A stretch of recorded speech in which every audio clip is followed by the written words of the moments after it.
and welcome to I-24 News Sports Weekend Edition with some of the best stories we had in our magazine this past week.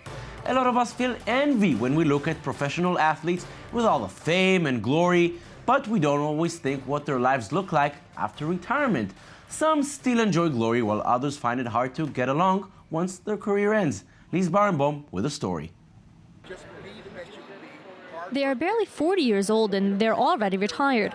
Top athletes must put an end to their career very early. After they experience a sense of little death, as they often describe it, conversions for some of them could be very difficult. For example, the great Brazilian footballer Ronaldo is today a quite large shadow of his former self. But the problem for many retired athletes could also be psychological and financial. According to Sports Illustrated magazine, 60% of NBA basketball players go bankrupt within 5 years after retiring. Dennis Rodman has to play the puppet in North Korea today just to survive. Happy birthday to you. This is a problem that sporting institutions want to settle.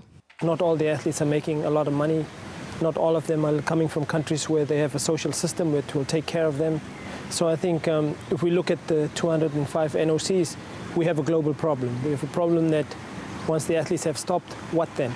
Governments, therefore, fund programs that allow athletes to study.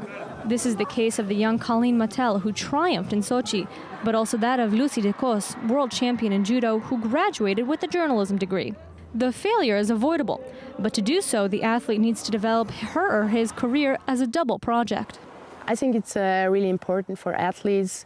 They should think about what to do after their career. In every sport, you can do something for your future, in, for example, studying besides the sports career. First, there are those who decide to enter politics. The former judoka David Douillet was sports minister in France between 2011 and 2012. The same for Chantal Joannou, who left the tatamis for the same post. Pelé also attempted a political career in Brazil, but without much success. Will there be an athlete president of the Republic one day? George Weah, former PSG striker, tried to be elected in Liberia, and chess master Garry Kasparov would like to dislodge Tsar Putin from his throne, and former boxing world champion Vitaly Klitschko had a decisive role in the toppling of Ukrainian President Viktor Yanukovych. Others prefer to transmit their sporting skills. This is the case of former football world champions in 1998. Vicente Lizarazu and Robert Pires are soccer analysts on television and radio. Didier Deschamps coaches the French national team, and Laurent Blanc is the coach of PSG. More surprising, many athletes decide to embrace an artistic career. Eric Cantona became an actor. The British film director Ken Loach has even written a film whose subject and main actor is King Eric. You must say no. No, no! Form your balls. No, no, no, no, no, no, no! Athletes often choose the small screen. This is the case of French skaters Philippe Caldeloro and Sarah Abitol. They recently participated in a popular TV reality show in France. And for others, a prestigious marriage is always possible.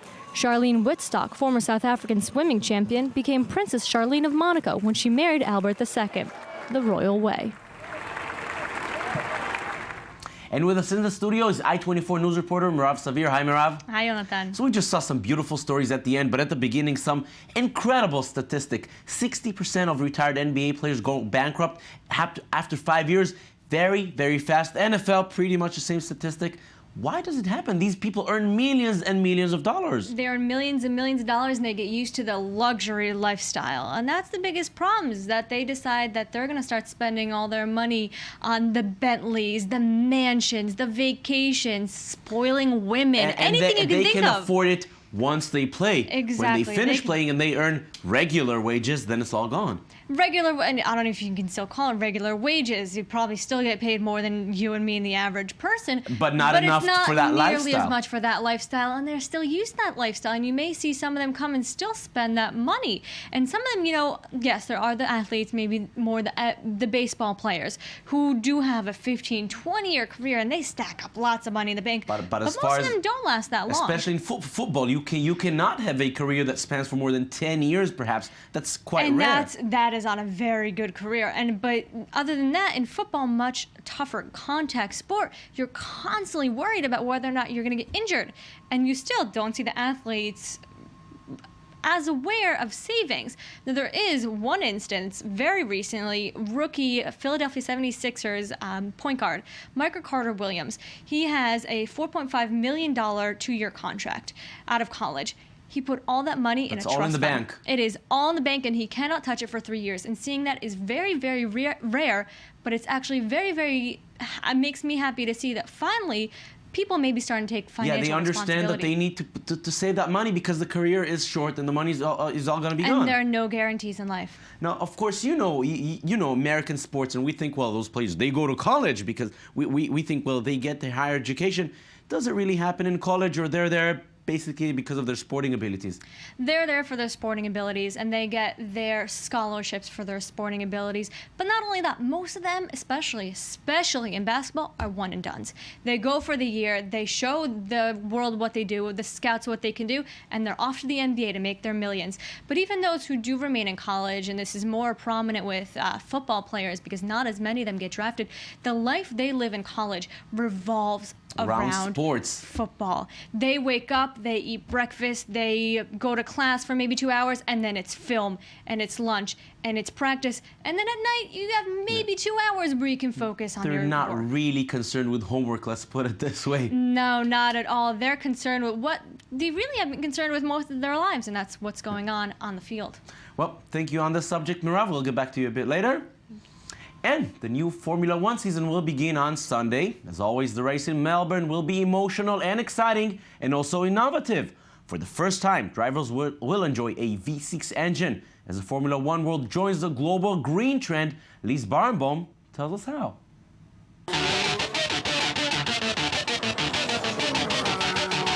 This is the beginning of a new era. The Formula One V6 Turbo is a new type of engine that will revolutionize mechanical sports. The times have changed as ecological, environmental, and energy savings have become the issues dictating the FIA's agendas.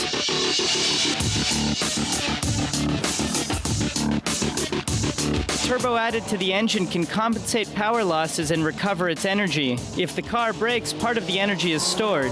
Drivers will now enjoy 2 power boosts as the acceleration will be redistributed. The result, the electric propulsion can save 3 to 4 seconds for the cars, as they will also benefit from a larger gearbox. It's going to be a challenge every year, but again, as I said, much more this year with all the systems, new systems we have, turbo, getting used to the 8 gear ratios that we have. Again, another new set of tires, a new braking system, less downforce. The real purpose of the engine change is to reduce fuel consumption by about 30%.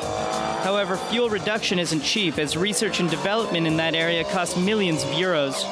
The new technology is great that we have because it's really contemporary, you know. Everything is going towards more fuel-efficient cars for the racing. Despite the obvious progress, F1 pilots and engineers are still having difficulties mastering the engine's technology.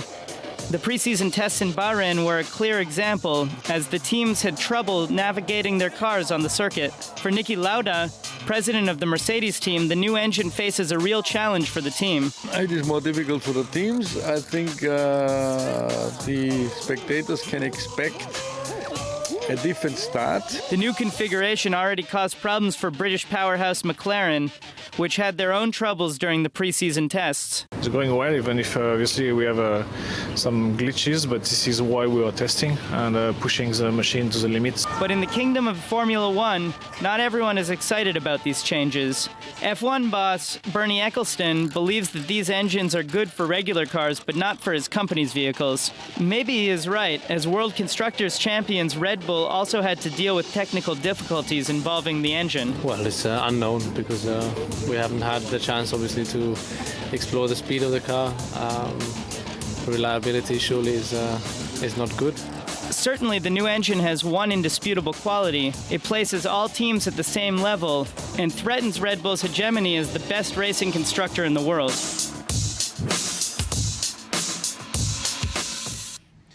Racism in football or sports overall is far too common. Insults shouted by fans can be very cruel and distracting. The FAIR Network, which combines organizations from 13 different European countries, is working on developing a strategy and common policy to fight against racism and xenophobia, Oribam reports. The age of the multicultural generation is gone. In 1998, France was united behind its national team, which won the World Cup that year. The multiracial team became a symbol for unity, which is now long forgotten. Football matches are often the place for racial slurs and attacks, as hooligans do not hesitate to insult the players while chanting in the stands. When regarding football racism, Italy is in the forefront, as black-skinned players are the first to suffer in the Serie A. When I played football, there were spectators who used to make monkey noises. I used to say, don't stigmatize these people, they're not born racists. We have to ask the question why they became like that. Well, it's because of history and culture. Italian midfielder Mario Balotelli is one player who frequently endures racism. Born in Palermo and coming from a Ghanaian descent, Balotelli is a regular target for fans who throw bananas at him during matches. Another example is Ivory Coast midfielder Yaya Toure, who was the victim of racist chants during a Champions League match between his team Manchester City and CSKA Moscow. The Euro 2012 was also marked by many incidents, as the Spanish, Russian, and Croatian federations were fined by UEFA for racist activities by their fans. In France, the uneasiness is deep. Laurent Blanc, current PSG manager, created controversy in 2011. Blanc, then manager of the French national team, declared himself in favor of a limited number of multinational players in the squad. However, he quickly retracted his words. I want to apologize for the comments I made at this meeting. It is true that the meeting went wrong, but I think the most important thing is to prepare well for the future. Despite Blanc's apology, subsequent reactions have revealed deep fracture lines in French society. This is racism, because on the French team, all you have is blacks and Arabs. If you take away blacks and Arabs, the team will be finished. The best players have always been blacks or Arabs, except Platini, Cantona, and those other guys. For the football governing institutions, this is an unacceptable situation. UEFA President Michel Platini is one person who often denounces discriminatory attitudes. Today, ladies and gentlemen, no discrimination, whether it's racial, cultural, religious, sexist, or homophobic, is outside the realm of evil. UEFA has even set up an advertising campaign to fight against the phenomenon. Football superstars like Leo Messi, Frank Ribéry, and Cristiano Ronaldo have all responded to the call to stop the evil which is decaying the football world. Maybe campaigns like these will prevent ugly incidents in the future, but there's a long way to go before racism will be kicked out of football. And Mirav, we expect sports figures and dignitaries to fight this, and rightfully so. Question is, can they do it? Because the people in the stands, let's face it, that's a mirror of society. If there's racism in society, it's going to spill to the stands, obviously. Exactly, and that's why you have to take a look at this in two different ways. You can talk about on the field and the players, and maybe you can try to eliminate racism there between the players themselves, or maybe even in the offices. But when you're talking about fans, it's going to be much tougher. You can fight it, and you can fight it, and you can fight it, but how are you going to find the one fan in the crowd who's yelling racist terms? Exactly. It's nearly impossible. Exactly, and plus you can tell the people, you can tell the people what to say. You can't tell them what to feel. Of course, we would like the whole society to be clean of racism, but those things happen. And fans like to find the words that are going to hurt the opposing players as much as possible. And that's when you always, unfortunately, turn to race. Because you can like sometimes other things. It doesn't even come out of racism. You just want to bother them. Exactly. You just want to distract them. And obviously there are other ways of distracting. We saw it in basketball games, NBA. I don't remember which team the San Antonio Spurs were playing. But a fan, while Tony Parker was shooting free throws, held up a huge billboard of his ex-wife. So there are other ways to distract players, but fans will not always opt for the most hurtful thing. And on the other side, there's a lot of say political correctness when dealing with this. For example, the NFL decided to ban the N-word. That by itself, the black players, they said, well, you know what? That is distractive enough. That is the real racism. Exactly. What the NFL is trying to do is have a 15-yard penalty for any player who uses the N-word on the field. And players, specifically Richard Sherman of Super Bowl champion Seahawks, has come out and said, well, doing that itself is, quote, almost racist. Because, and the NFL, players use it as more of, like a friendly word. Oh, great job. But it's not as if when fans do it to distract the player and to yell at him. And that's where he's coming out and saying, well, why are you choosing this word? If you're going to ban this word, you got to ban them all. You're going to ban. There are tens of other words you should ban. And obviously, this is a much hotter topic now that you have players such as Michael Sam, who has just come out as openly gay, coming to the NFL, and Collins in the NBA as an openly gay player. Maybe you should ban that also. Exactly, and that's something that I think sports and teams and leagues are going to start looking at more. Well, very interesting topic to see how the leagues deal with it. Mirav Savir, thank you very much. Thank you. And that's it for this edition. Don't forget you can watch us anytime on our website at i24news.tv. Enjoy the rest of your weekend. Thank you for watching.